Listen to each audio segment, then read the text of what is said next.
पहला प्रश्न, भगवान, संबोधि क्या है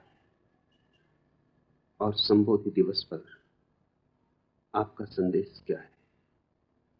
नरेंद्र बोधिसत्व। महान सिकंदर भारत आया। उसने एक फकीर के हाथ में एक चमकती हुई चीज देखी। पूछा क्या है?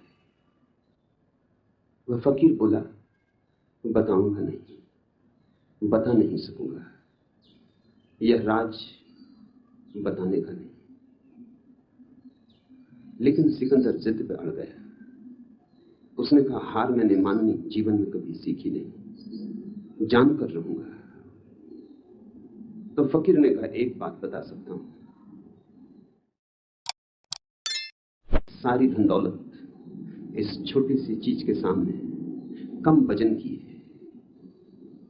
सिकंदर ने तत्क्षण एक बहुत विशाल तराजू बुलाया और लूट का जो भी उसके पास सामान था, हीरे जवाहरात थे, सोना चांदी था, सब उस तराजू के एक पलवे पे चढ़ा दिया और उस फकीर ने उस चमकदार छोटी सी चीज को दूसरे पलवे पे रख दिया। उसके रखते ही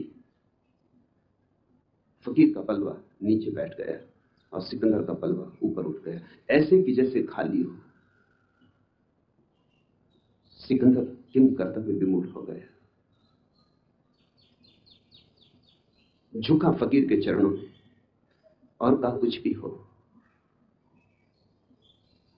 नतमस्तक हूं, लेकिन राज मुझे कहो। फकीर ने कहा, राज कहना बहुत मुश्किल है, कहा नहीं जा सकता, इसलिए नहीं कह रहा हूं। लेकिन तुम झुके हो, इसलिए एक बात और बताए देता हूं।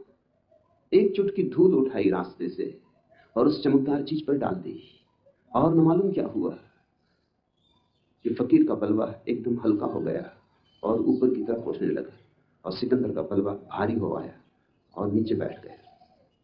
स्वभाव था सिकंदर तो और भी चकित हुआ। उसने कहा, यह मामला क्या है?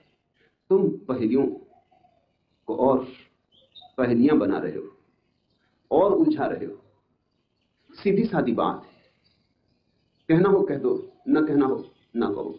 उस फकीर ने कहा, अब कैसे?